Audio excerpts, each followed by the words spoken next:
மூன்று கால் முனிவர் பற்றி உங்களுக்கு தெரியுமா?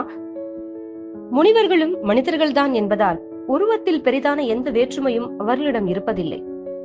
ஆனால் அவர்களுடைய சக்தியோ அதீதமானது. எதையும் சிந்திக்கக்கூடிய வல்லமை படைத்தவர்கள் என்பதால் அவர்களை சித்தர்கள் என்றும் அழைக்கிறோம். அப்படி மனிதர்களை விட வித்தியாசமாக ஒரு முனிவர் இருந்திருக்கிறார். அவர்தான் பிருங்கி முனிவர்.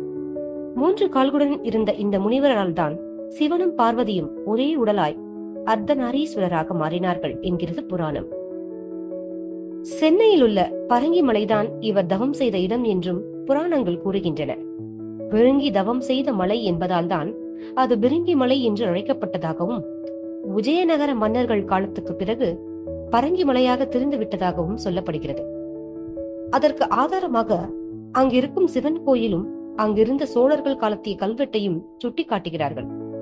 பிருங்கி முனிவர் தீவிர சிவபக்தர். அருகில் இருக்கும் பார்வதியை கூட வணங்காமல் சிவனை மட்டுமே வணங்கும் குணம் படைத்தவர்.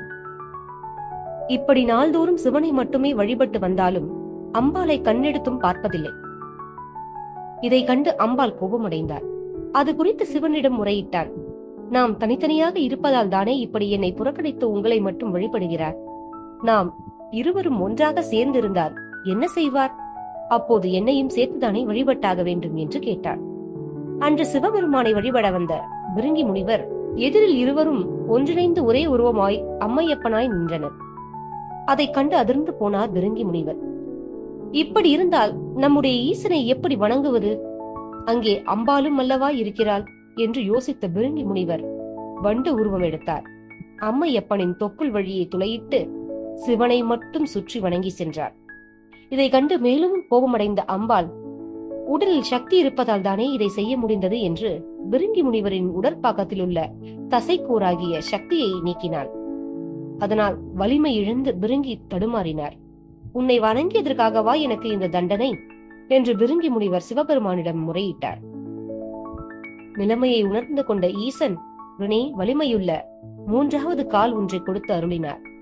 அத்துடன் பிருங்கி முனிவரே, நாங்கள் இருவரும் ஒன்றுதான் என்பதை புரிந்து கொள்ளுங்கள். சக்தி இல்லையே சிவன் இல்லை என்பதை உணர்ந்து கொள்ளுங்கள். சிவசக்தி வழிபாடே சிறந்தது என்று உபதேசித்தார்.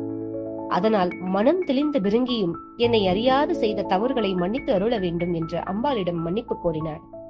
அறியாமல் செய்த தவறை மன்னித்தேன் என அன்னையும் அருள் பொழிந்தார். திருச்சி திருவானைக்கோயில் ஜம்புகேஸ்வரர் திருக்கோயில் சிவலிங்க சன்னதிக்கு இடதுபுறம் அமைந்துள்ள வெளிப்பிரகார தூணில் 3 கால்களுடன் கூடிய பிருங்கி முனிவரின் சிற்பம் இருக்கிறது. திருவானைக்கோவில் சென்றால் பிருங்கி முனிவரை தரிசித்து வழிபட மறக்காதீர்கள்.